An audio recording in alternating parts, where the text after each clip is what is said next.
Assalamualaikum semuanya. Balik lagi dengan saya Adiana Intan Maharani. Nah, kali ini kita akan membahas tentang angkatan 50.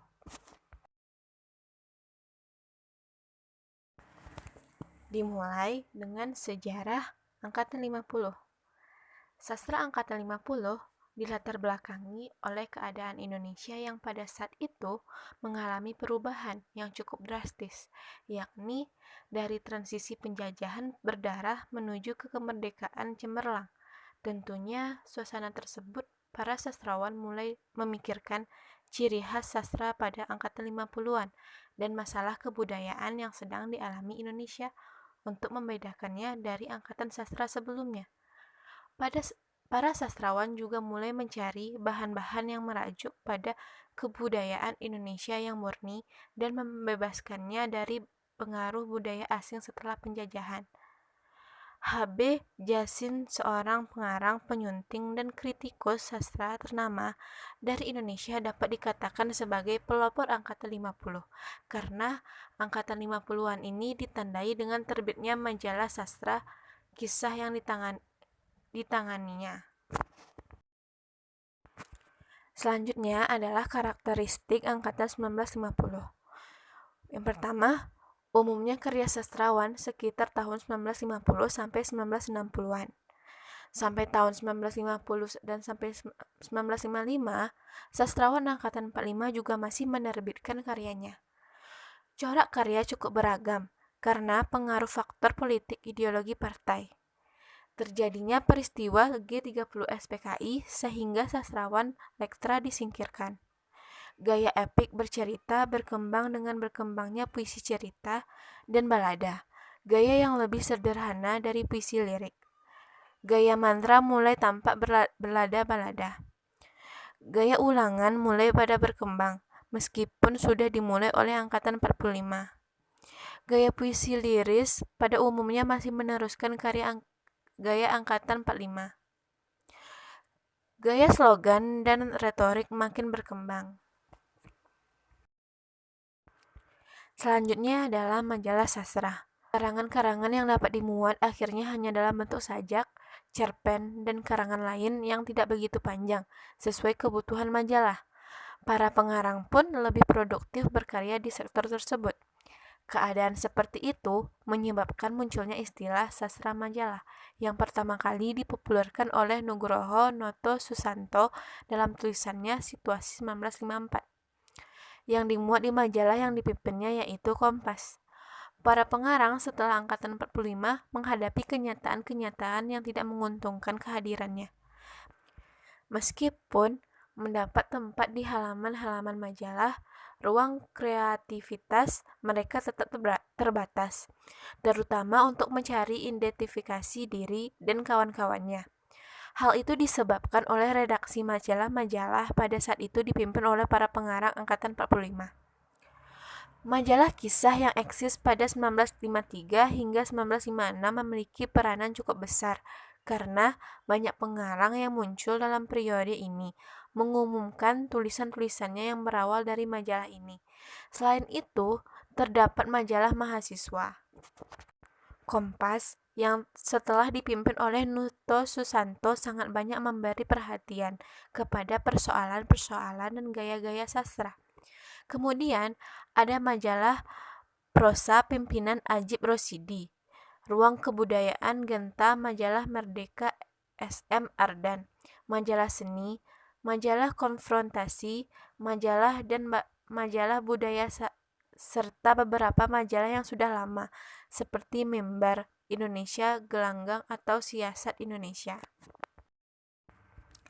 Selanjutnya adalah impase dalam sastra Indonesia. Lingkungan kebudayaan gelanggang seniman merdeka mulai kehilangan vitalitasnya setelah Chairil Anwar meninggal dunia. Dua orang, Asrul Sani dan Rifai Apin, yang diharapkan dapat melanjutkan kepeloporan Chairil Anwar justru menjadi pasif dalam berkarya. Pada saat itu pula, situasi nasional memburuk. banyak pemimpin yang mulai kehilangan semangat mengisi kemerdekaan, keberanian untuk korupsi, dan manipulasi untuk mengotori pikiran, dan tindakan para pemimpin kepentingan golongan mulai ditonjolkan. Pada tahun 1953, di Amsterdam diselenggarakan sebuah simposium tentang kesusastraan Indonesia. Asrul Sani, Sultan Tadir Al-Syabana, dan Profesor Dr. Werten berbicara pada simposium itu. Disinilah untuk pertama kali dibicarakan impasse atau kemacetan dan krisis sastra Indonesia sebagai akibat dari kegagalan revolusi Indonesia. Persoalan tentang krisis ini pun semakin ramai dibicarakan ketika terbit majalah Konfrontasi pada pertengahan tahun 1954.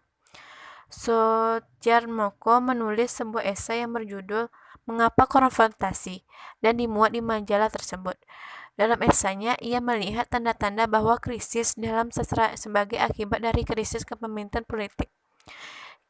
Ia juga berkata bahwa sastra Indonesia mengalami krisis karena yang ditulis hanya cerpen-cerpen kecil, sedangkan roman-roman besar tiada ditulis. Selanjutnya adalah perbedaan angkatan 45 dan angkatan 50. Karya sastra dalam angkatan 45 ialah bentuknya bebas, isinya merupakan realita, ceritanya tentang merebut kemerdekaan. Sedangkan karya sastra angkatan 50 adalah pusat kegiatan sastra sudah meluas ke seluruh pelosok Indonesia. Nilai keindahan terbentuk atas peleburan antara ilmu dan pengetahuan asing berdasarkan ukuran nasional. Kebudayaan daerah lebih banyak dimunculkan untuk mewujudkan sastra nasional Indonesia.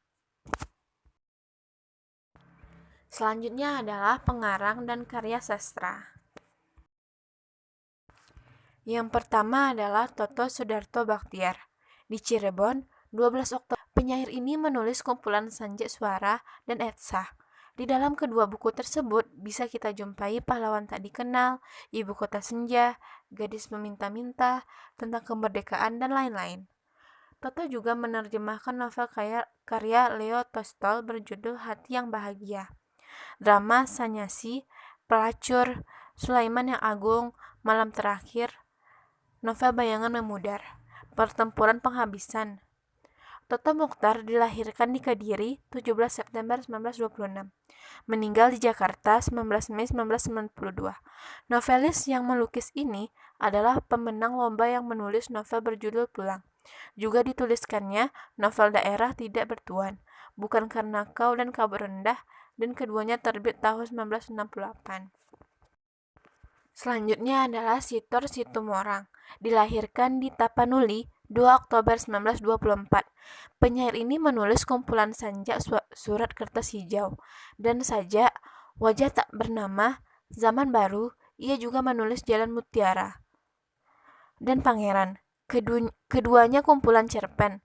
Sekeluar dari 6 tahun penahanan, Sitor menulis kumpulan sanjak Dinding Waktu, Peta Perjalan, Danau Toba, Situs Terkenal, dan haiku. Malam Lembaran. Puisi ini hanya berisi satu baris atau larik yang berbunyi bulan di atas kuburan. 31 Januari 1938. Inilah sastrawan yang menjadi profesor tamu pada Osaka Gaida, Jepang, untuk mengajarkan Indonesiologi. Sejak usia 13 tahun sudah memimpin majalah sekolah, usia 16 tahun menerbitkan buku. Ia pernah menjadi redaktur majalah Salus Pelajar, Prosa, majalah Sunda, Budaya Jaya, direktur penerbit Cupu Manik, Duta Rakyat, juga pernah menjadi dosen luar biasa FS Unpad Bandung, direktur menerbitkan Pusaka Jaya, ketua IKAPI, ketua DKJ, peraih hadiah sastra nasional BMKN. Karya-karyanya yaitu Tahun-Tahun Kematian, Di Tengah Keluarga, Sebuah Rumah Bukan Hari Tua, Cari Muatan, Pertemuan Kembali. Selanjutnya adalah Mokhtar Lubis, di Padang 7 Maret 1922, meninggal di Jakarta 2 Juli 2004. Menulis novel terkenal berjudul Jalan Tak Ada Ujung, juga ditulisnya novel Tak Ada Esok, Senja di Jakarta, kumpulan cerpen Si Jamal dan cerita-cerita lain, dan perempuan di atas tahun 60-an. Darinya bisa kita baca roman Tanah Gersang, Harimau-Harimau, Maut dan Cinta, cerita anak-anak berkelana dalam rimba, dan Simbad Sang Pelaut, serta kumpulan cerpen Kuli Kontrak, dan Bromo Corah. Di samping terkenal sebagai pengarang, Mokhtar Lubis juga tersohor sebagai wartawan yang pernah memimpin Surat Kabar Indonesia Raya. Ia pernah meraih hadiah Ramon Magsaysay untuk karya jurnalistik ketika meliput Perang Korea. Yasop Utama dan Kompas menjulukinya sebagai wartawan jihad karena kegigihannya memperjuangkan hak asasi manusia. Pada tahun 1993, ia menerima hadiah. Sekian yang dapat saya sampaikan. Jika ada salah, mohon dimaafkan. Terima kasih sudah menonton. Assalamualaikum warahmatullahi wabarakatuh.